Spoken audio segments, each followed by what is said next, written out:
Want to give a quick shout out to all of my patrons. Thank you so much for continuing to support my channel. Hey everybody, this is Matt from Matt's Fantasy Book Reviews, and today I'm going to be going over my January to be read list.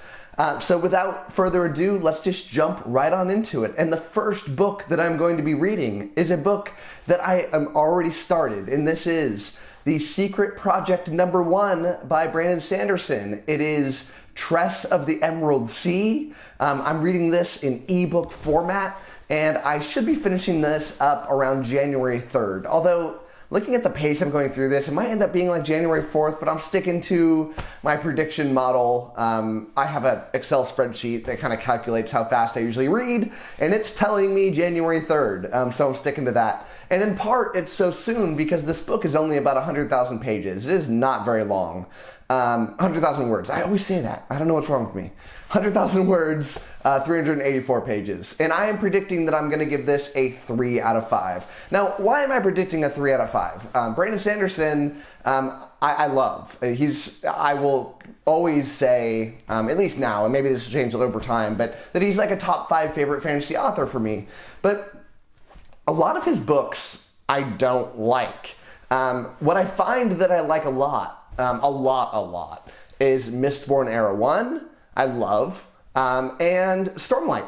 And a lot of his other works, kind of the general 𝐒𝐲𝐢𝐚𝐥 books, and Mistborn Era 2, I can't forget that because I did not enjoy that, I end up not loving very much. And there's a number of reasons for this. And one of them is that I find Sanderson at his best when he has a lot of pages to work with. It gives him time to develop his stories, develop his characters, create an amazing world with an amazing magic system. And when those books are condensed, when he has to write something shorter, it loses so much of what I find is his strength. It makes it rely on writing quality. You have to be an amazing writer with quite good prose when you want to write a stellar book in a small number of pages. And that's not Brandon Sanderson. That's not who he is. Now, I get that I'm a minority on this because I am going to go on a limb here and say that the vast majority of people that read this book are going to love it.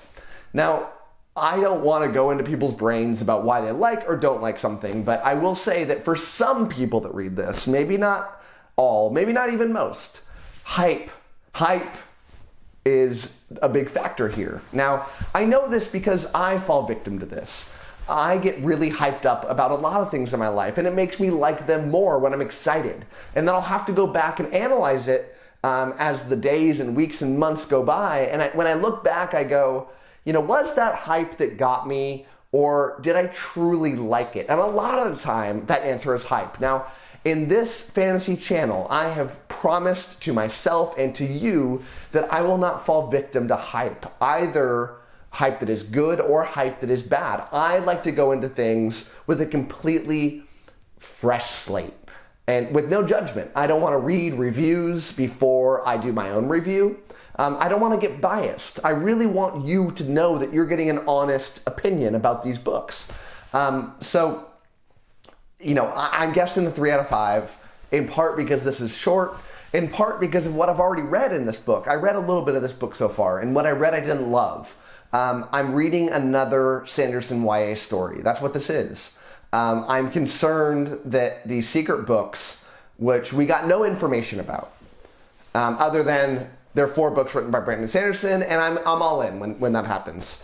And, I was very hyped up, in part because I loved the whole thing about him generating a ton of money, doing it in a different way. And I love an author that I love getting the recognition that I think that he truly deserves. Having the #1 Kickstarter of all time, I want to be a part of that. I want to help.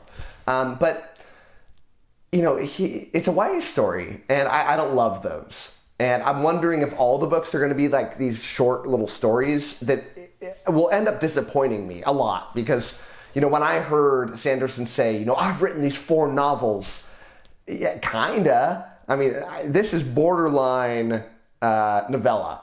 Now, I don't know the definition for novella, but in the fantasy world, 100,000 words, that's a novella. This is not a lengthy thing, and I say that when when you're looking at like a main Stormlight book, we're talking 350, 400,000 words, and this is like a quarter of that size.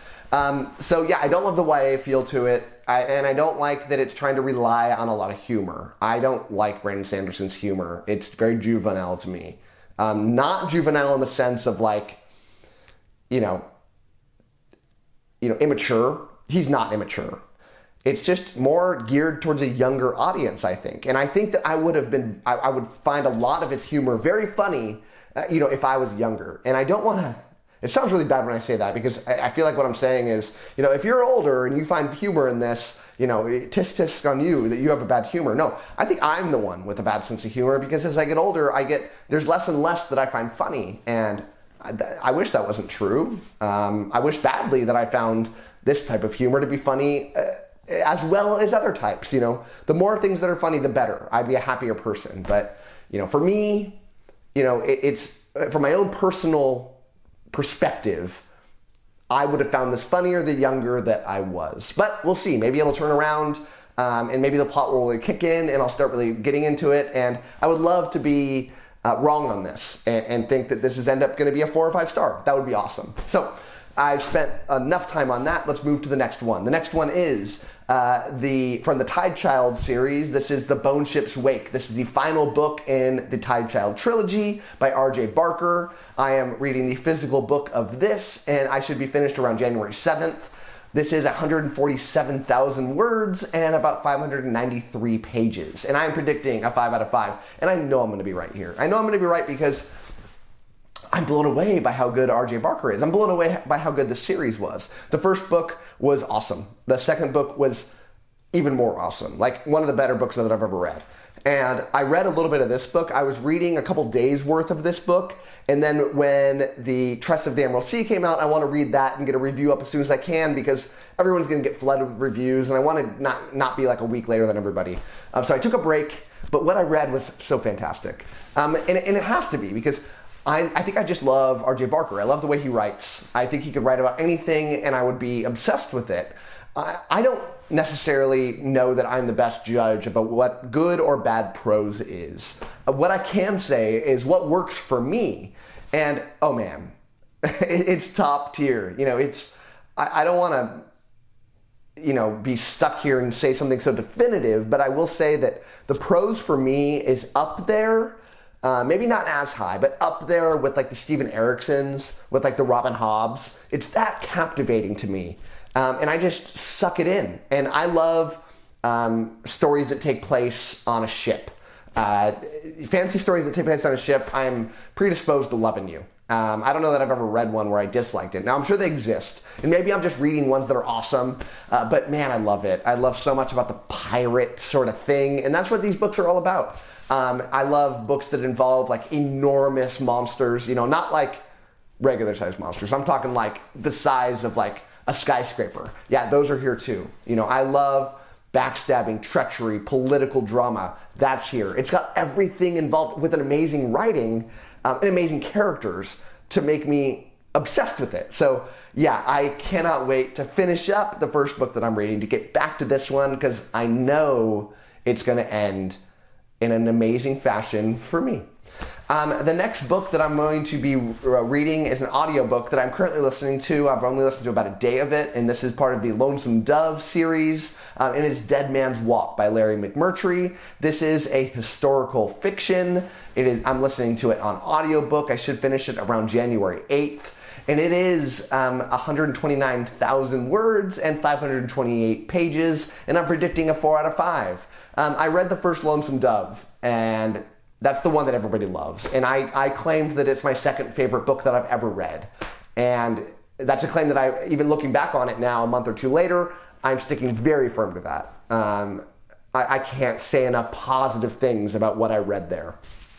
I read the follow-up book, and it takes place after that book, and I wasn't as big of a fan. I still thought it was very good. I gave it a 4 out of 5, but it lost a lot of the magic that the first one had. Now I'm hoping that magic is back on this one. In some ways I feel like it will, because the main cast of characters is back together again. A big problem I had in that follow-up book was the cast was really split up, and it was really about like one of the characters. I don't want to say who, because I feel like that might ruin some of the plot of the main Lonesome Dove about, you know, who survives, who gets split off, and whatnot. But I will say that, you know, that was a big problem. Now in this one, this is a prequel, so all the characters are back. And maybe that's just going to rekindle it for me. What I did read so far, I loved. I thought it was awesome. You know, it had that right atmosphere. Everything was working right. And that's what made the book awesome. It wasn't, you know, very plot driven. It was character driven. And so hopefully it rekindles it. But, you know, I feel like a 4 out of 5 is a pretty decent rating. Maybe a 4.5, but we'll stick to 4. Then I am going to be reading the viewer choice voting.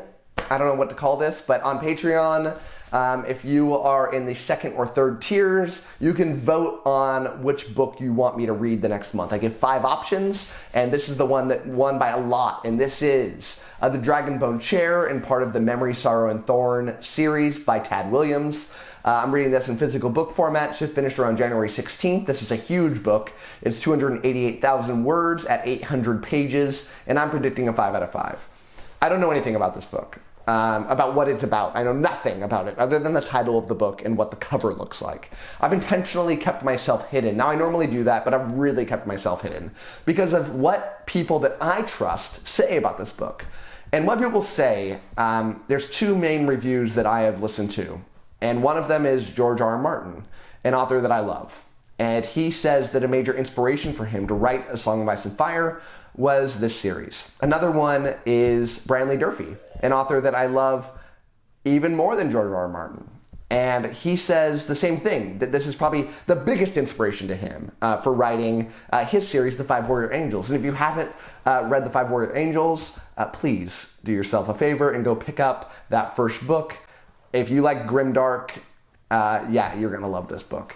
But so I'm really looking forward to it. I have heard that it's slow. I don't mind that. I don't mind a slow book as long as it captivates me, but I'm pretty confident that it will. So I'm super glad that this won the vote, and I can't wait to dive into this one. The next book that I am going to be reading is the viewer pick in Patreon. I do 2 a month, but one of them is everybody puts what book they want me to read into a raffle, and I spin the wheel and that one wins. It could be any book, anything in the fantasy realm. And I don't know how to say the series name. I think it's Temeraire, but it's His Majesty's Dragon by Naomi Novik. I'll be reading the physical book version of this. Should finish it around January 20th. It's short. It's about 101,000 words at 384 pages. And I'm predicting a 3 out of 5. I think this is low. And I say this because I've never even heard of this series before. And that's probably some bad bias on my part that, oh, if I've never heard of it, it can't be good. That's certainly not the case because tons of books that I've never heard of I read, I loved. But yeah, it's just, that's a pretty stock rating for me for something that, you know, I don't know anybody that's told me that they liked it other than the viewer that recommended it to me. But what I did, when this won, I went on Goodreads and I checked out like some very small basics. And what I saw was it's kind of historical based. You know, it said historical fiction with dragons. That's weird. Normally historical fiction is very solidly based in a historical event with some made up things because they don't know when it actually happened, you know. Gates of Fire, for example, about the Battle of Thermopylae, that has to be historical fiction because there's no way somebody could write a whole book about that in like a direct perspective of one of the people there because the sources for that are so loose that you'd have to make up a lot of things. Now, but dragons, huh? I mean, that clearly didn't happen. But it involves, I think, some like naval battles in like maybe early 1900s England. I could be totally off on that. But I love history. I love early 1900s history specifically, especially European history. I love dragons. I love naval warfare. It's got a lot of check marks for me on why I might like this. So again, I'm trying to rate things lower on my predictions because I do these predictions all the time and I'm always off. I'm always overly optimistic. I'm an optimistic guy, so I'm gonna go for pessimistic, and I want to be impressed this month. I want to say, oh man, I should have never given that a low score. So that's the vibe I'm going for here, and I'm sticking to it. Now, the last book that I'm gonna be reading this month is from the Tales of Tremaine series, The First Binding. This is by R.R. Virdi. I'm reading a physical book of this also. Should finish it near the end of the month or on January 28th. It's pretty big. It's 258,000 words, 822 pages, and I'm giving this a 3 out of 5 prediction. If you would have asked me a month ago, I would have said 4 out of 5 prediction. I would have said that because the people that I know that have read this, people that I in general agree with, say it's good. And they also, everyone says, it very much reminds them of The Name of the Wind. I really like Name of the Wind. I really like it. So all these things are like, oh yeah, I should love this too. Well, but then I watched a little review. I didn't watch the whole thing because I didn't want to get spoiled or anything, from Ben over at Genghis Khan, one of my favorite booktubers, maybe my favorite booktuber. I love this guy. And sorry to everybody else. You're my favorite too. I hope I didn't offend anybody there. But anyways, one of my favorite things I like about Ben, other than I think he's a great booktuber and has a great personality, is our tastes line up on so many things. Now, we disagree on some, but if I was to say, is there one booktuber that agrees with me the most, or I agree with him the most, it's Ben. Ben trashed this book. He hated it. He said it wasn't original. He hated so much about it, and that makes me worried. That makes me really worried. So I'm downgrading this to a 3 out of 5 because of you, Ben. And I don't usually say this, but I hope so badly that I disagree with you. I want to say, what are you thinking, Ben? That is what I'm really hoping for here. He's probably right, though. I'm probably going to agree with him. We'll see. Now, so for the month, I'm going to be averaging for each of these books. The books are about 170,000 pages in length, which is about my lifetime average. My lifetime average is about 165,000. Again, the page length here is a little bigger too. Page length is 585 average. My lifetime is 511. But for the first time, my predicted score is lower than my lifetime average score.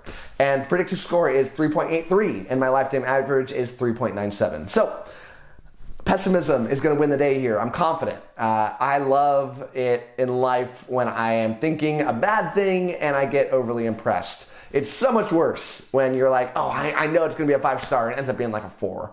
Than if I'm like, I know there's going to be a 3-star and it ends up being a 4. That's a great feeling. So we'll see what happens.